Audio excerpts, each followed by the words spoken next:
I'm 65. I'm choosing to avoid neighbors and relatives. Here's why. Hello, friends.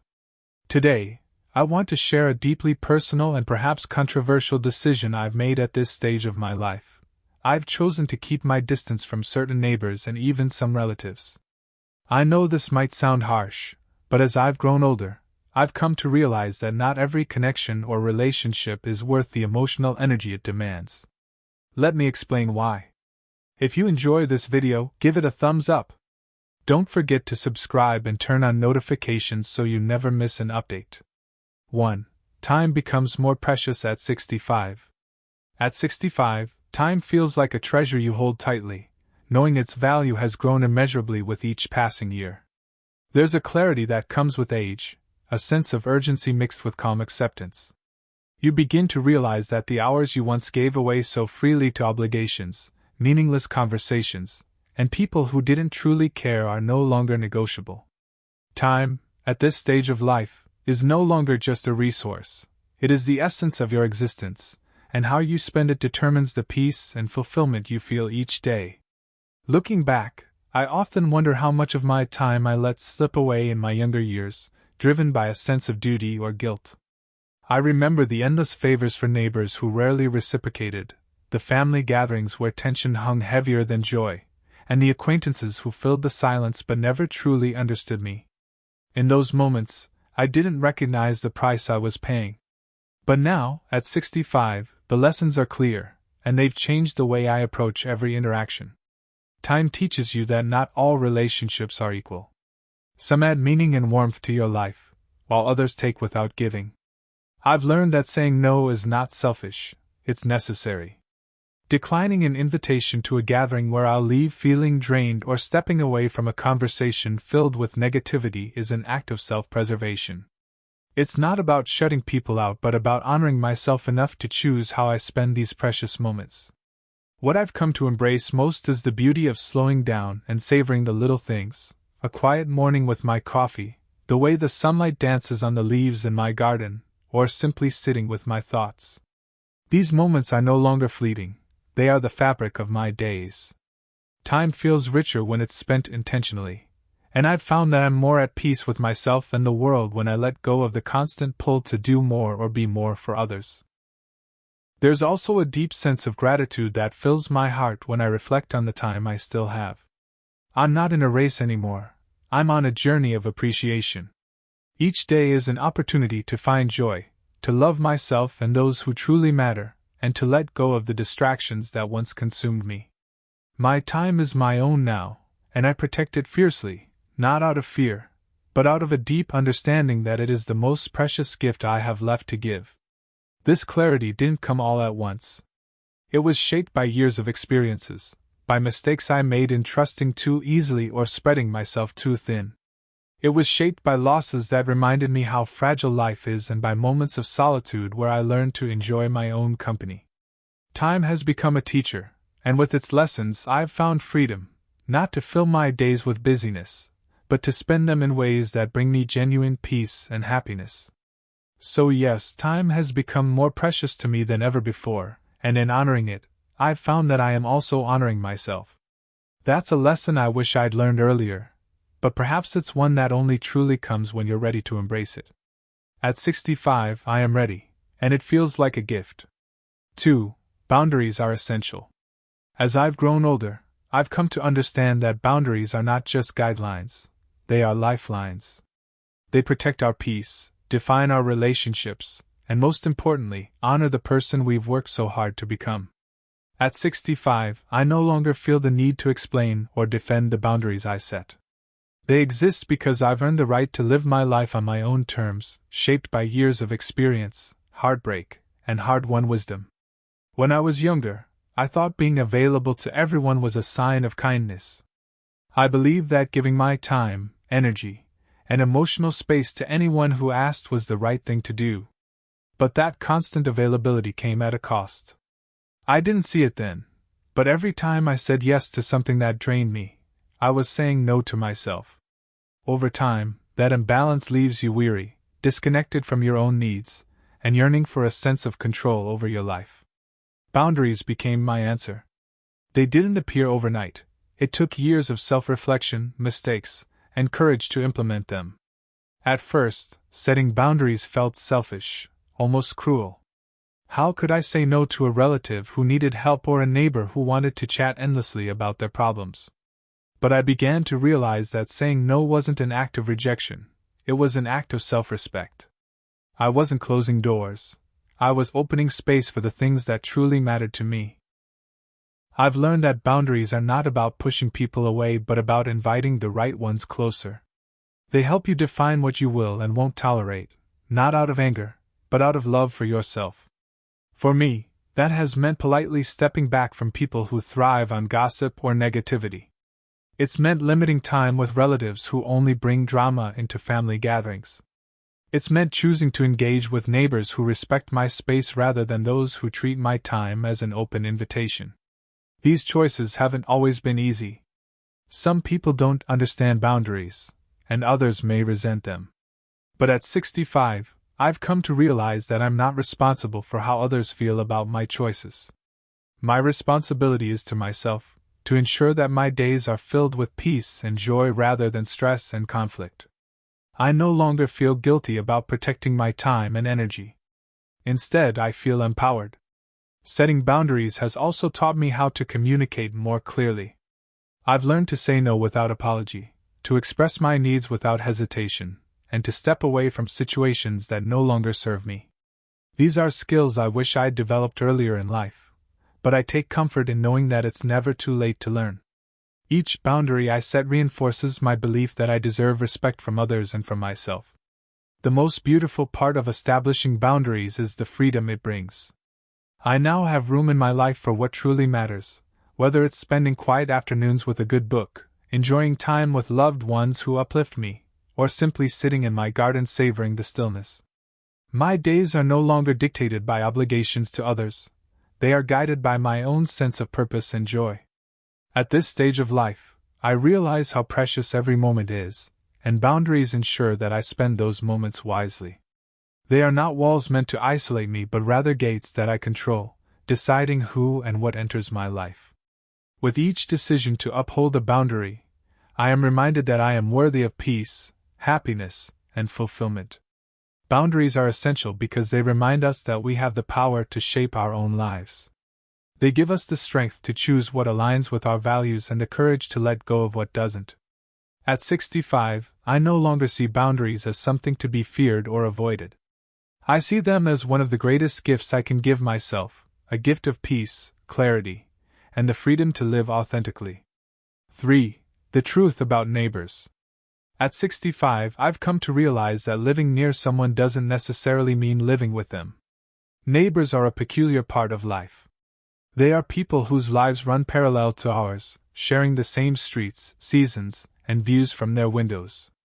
Yet, for all that proximity, the connection can often feel shallow or even burdensome. Over the years, I've discovered that navigating relationships with neighbors requires just as much discernment as managing family or friendships, and sometimes even more so. There was a time when I thought being a good neighbor meant saying yes to every favor, engaging in every conversation, and making myself available whenever someone knocked on my door. I used to feel obligated to be part of every neighborhood gathering, to offer my time and energy to those around me, no matter how little we had in common. But as the years passed, I began to notice something unsettling. Not all neighbors respected boundaries, and not all interactions left me feeling uplifted. In fact, many left me feeling drained. Some neighbors thrive on gossip, turning every small event into a spectacle of speculation and judgment. Others feel entitled to your time and attention, dropping by unannounced or expecting you to prioritize their needs over your own. Then there are those who bring an air of negativity to every encounter, complaining endlessly or stirring up drama where none is needed. At 65, I simply don't have the energy or the desire to be pulled into those dynamics anymore. What I've come to understand is that being neighborly doesn't mean sacrificing your peace. It's about striking a balance between kindness and self-respect. I've learned to smile and say hello when I cross paths with someone, but also to gently excuse myself if the conversation begins to veer into territory that doesn't serve me. I've mastered the art of polite distance, acknowledging the presence of others without feeling the need to invite them into every corner of my life. One of the most liberating realizations I've had is that I'm under no obligation to explain my choices. If I prefer to spend my evenings quietly at home rather than joining a neighborhood event, that's my prerogative.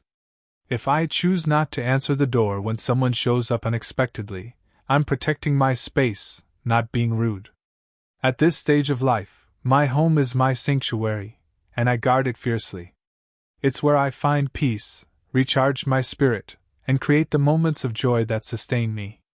That doesn't mean I dislike all my neighbors, or that I've shut myself off from the world. Quite the opposite. I still enjoy meaningful exchanges with those who respect my boundaries and share my values. I've found that genuine connections with a select few neighbors, those who are kind, understanding, and respectful, can be a source of warmth and comfort. But those connections are rare and should be cherished, not forced. I've also come to appreciate the power of solitude. There's something profoundly peaceful about sitting in my garden in the early morning, watching the world wake up without feeling the need to engage with anyone else. I find joy in the quiet moments, watering my garden, taking a walk around the block, or simply listening to the sounds of the neighborhood without participating in its chatter. These moments remind me that I don't need constant interaction to feel connected to the world around me. The truth about neighbors is that they're just like any other people in our lives. Some will bring joy and positivity, while others will test our patience or encroach on our boundaries. The key is to approach these relationships with intention and clarity. At 65, I no longer feel the need to conform to anyone's expectations of what a good neighbor should be. Instead, I focus on being true to myself and creating a life that feels peaceful and fulfilling. The wisdom of age has taught me that it's not selfish to prioritize my own well-being. It's not unkind to step back from relationships that don't serve me, and it's not rude to protect the sacred space that is my home. These are acts of self-respect born from a lifetime of learning what truly matters. At this stage of life, what matters most is living each day with intention, joy, and a deep sense of peace. For family isn't always easy. As I've aged, one of the hardest truths I've had to accept is that family, while often a source of love and support, can also be one of the greatest challenges in life. At 65, I've learned that the bonds of blood don't guarantee understanding, respect, or even kindness. This realization has been both liberating and heartbreaking, forcing me to reevaluate my relationships and redefine what family truly means to me. When I was younger, I held on to the idea that family should always come first, no matter what. I thought that maintaining those ties, even at great personal cost, was a duty I couldn't shirk. But time has a way of revealing the complexities of relationships. Family gatherings that should have been filled with joy often became arenas for old arguments to resurface. Calls that should have brought comfort instead carried demands, criticism, or complaints.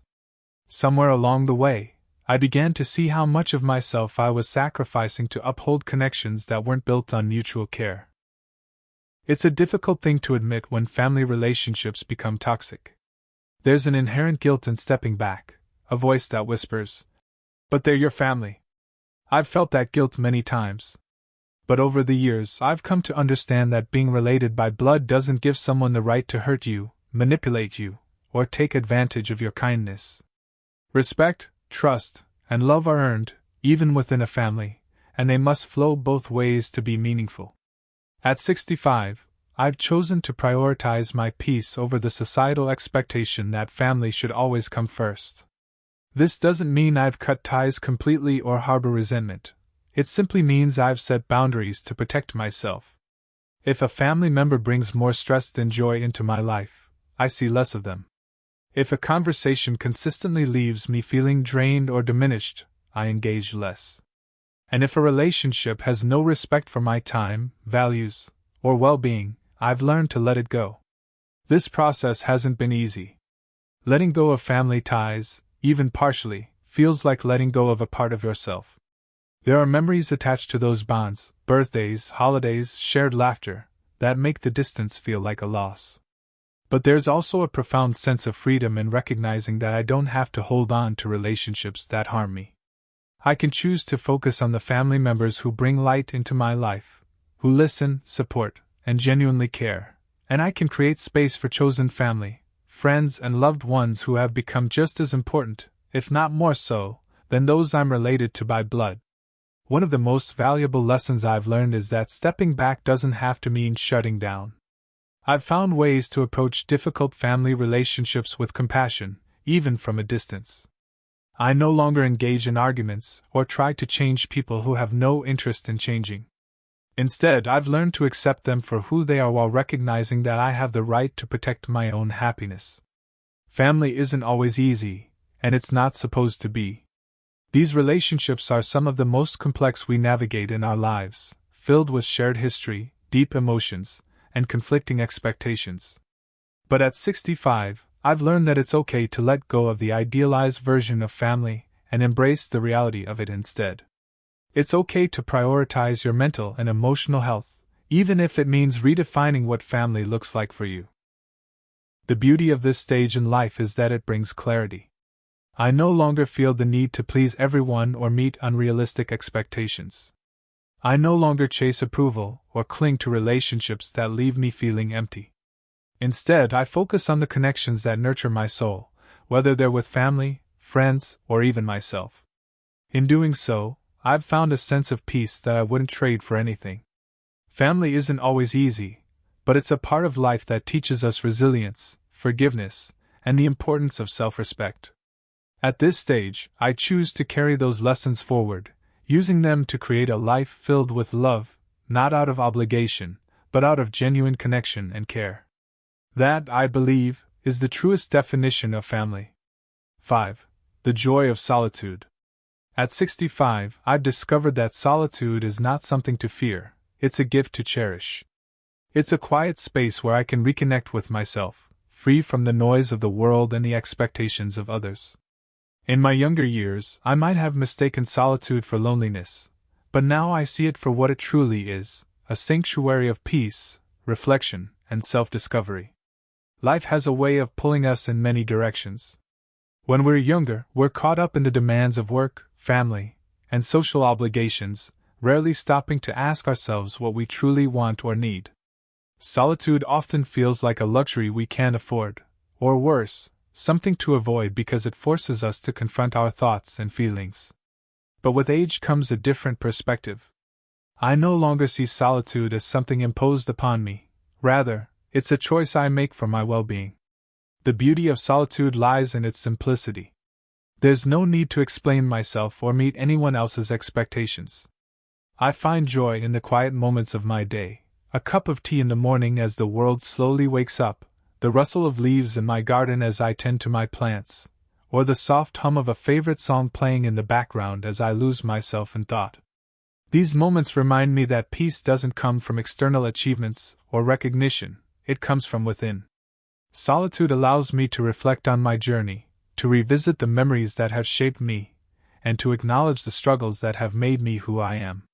In these moments of reflection, I find gratitude, not just for the good times, but for the resilience I've gained through the challenges. There's a quiet strength in looking back and realizing how far you've come. Spending time alone has also taught me the value of being present when I'm in the company of others. My mind often races with thoughts about what to say or how to respond. But in solitude, there's no need for pretense. I can simply be. I notice the small details I used to overlook, the way the sunlight filters through the trees, the sound of a distant bird call, or the comforting rhythm of my own breath. These moments ground me, reminding me that life's greatest treasures are often found in its simplest pleasures. I've also realized that solitude doesn't mean isolation. It's not about cutting myself off from the world, but about creating space for myself within it. By embracing solitude, I've become more intentional about the connections I do maintain. I'm more present and attentive when I'm with loved ones because I've taken the time to recharge and center myself. Solitude has given me the clarity to see which relationships truly matter and the strength to let go of those that don't.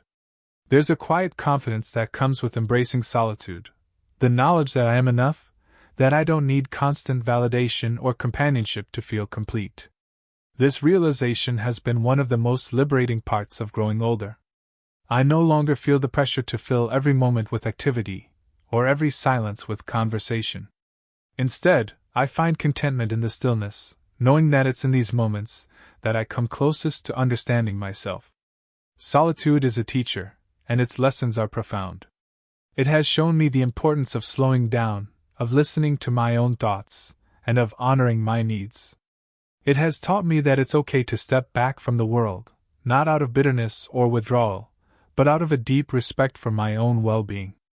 At 65, I've come to see solitude not as an absence but as a presence, a chance to be fully with myself and nurture the parts of me that often go unnoticed. The joy of solitude is something I wish I had embraced earlier in life, but perhaps it's a gift best understood with age. It's in these quiet moments that I find my true self, unencumbered by the roles I've played or the expectations placed upon me.